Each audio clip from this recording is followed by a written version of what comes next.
Et l'équipe de GS.TV est de retour cette année avec la Coupe Danone des Nations. Comme la tradition le veut, les sélections des meilleurs joueurs de l'Est et de l'Ouest du Canada se préparent à s'affronter afin de gagner leur laissez-passer pour le nouveau pays qui accueillera la Coupe Danone des Nations 2014.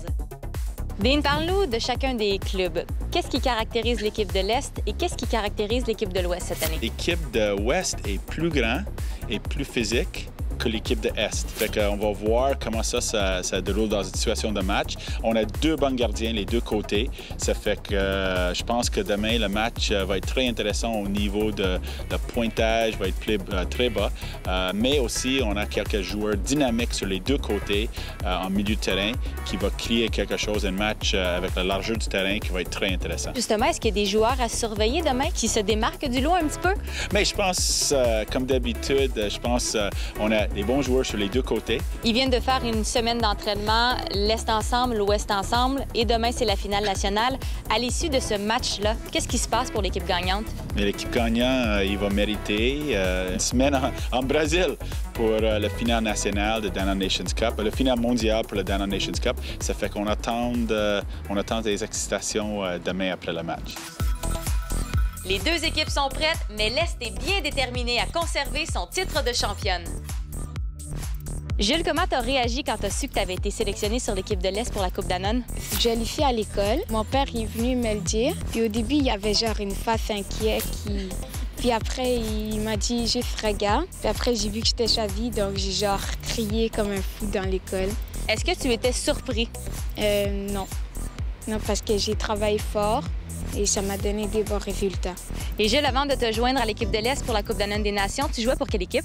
Bien, je joue avec ACP Montréal-Nord et avec Saint-Laurent. Et c'est quoi ta position sur le terrain? N'importe où à part gardien.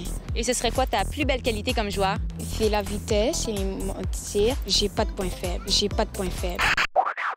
J'ai pas de point faible. Il n'y a aucun doute, la confiance règne chez les joueurs de l'Est. Et quand tu as su cette année que la Coupe Danone des Nations était au Brésil, le même pays où il y a la Coupe du monde à l'heure actuelle, comment tu as réagi? J'étais vraiment surpris parce que je savais que la Coupe du monde 2014 était au Brésil. Donc là, j'étais comme, je dois gagner, je dois faire mon meilleur pour aller au Brésil. Vivre une Coupe Danone des Nations au Brésil, c'est le rêve de plusieurs jeunes joueurs. On est en année de Coupe du monde au Brésil et la Coupe Danone des Nations sera au Brésil aussi. Est-ce que tu sens la fébrilité chez les jeunes? Oui, mais à le même temps, je pense ils vivent dans le moment. C'est novembre, c'est trop loin pour eux autres. Ils vivent le moment ici. Stade Saputo, c'est la grande chose, le grand moment pour eux autres. La Coupe Danone des Nations, c'est un tournoi international mixte. Pourtant, à l'heure actuelle, le Canada est l'un des seuls pays qui sélectionne des filles à chaque année. Et Naomi, toi, tu joues pour quelle équipe? Je joue pour le Spatial de Saint-Hubert, dans le fond. Et tu joues quelle position sur le terrain? Et avec Danone, je vais jouer latéral, milieu, sur le côté gauche. Et c'est quoi tes forces comme joueuse sur le terrain? Je suis technique, je cours quand même rapidement, puis j'ai un assez bon tir. Alors demain, à la finale nationale, qu'est-ce que tu penses que tu vas amener à l'équipe de l'Est? Gagner. Ah ouais? Je vais essayer, je vais faire tout mon possible pour qu'on gagne, mais ouais. Les jeunes sont conscients de la chance inouïe qu'ils ont d'être ici. Antoine, c'est ta première expérience à la Coupe Danone des Nations avec l'équipe de l'Est du Canada. Comment tu te sens par rapport à ça?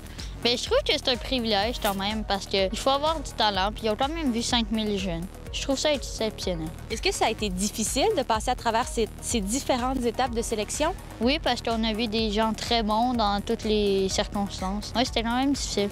Et de savoir que tu pourrais t'en aller au Brésil, comment tu te sens? Bien, c'est vraiment quelque chose d'exceptionnel. J'ai jamais été. J'aimerais y aller. Est-ce que tu penses que l'Est va gagner demain? Oui. La Coupe Danone des Nations existe depuis 1999 et chaque année, des milliers de jeunes se battent pour gagner leur place et ainsi représenter fièrement leur pays. Ça fait plusieurs années que tu es dans le processus Danone. Est-ce que tu vois une amélioration d'année en année dans la qualité du jeu? Oui, c'est qualité, mais aussi Soccer IQ. Je pense avec les programmes comme Generation Soccer, avec tous les matchs diffusés partout sur le web, Coupe du monde cette année, tous les matchs diffusés, je pense que leur soccer intelligence est beaucoup amélioré. C'est une grande chose. Puis je pense qu'on critique les médias pour beaucoup de choses, mais on doit féliciter pour ça. Dean, bonne chance pour demain. Merci beaucoup. Merci. Ne manquez pas le prochain épisode de GS.TV puisqu'on assiste à la finale nationale canadienne de la Coupe Danone des Nations, l'une des plus excitantes de toute l'histoire de GS.TV.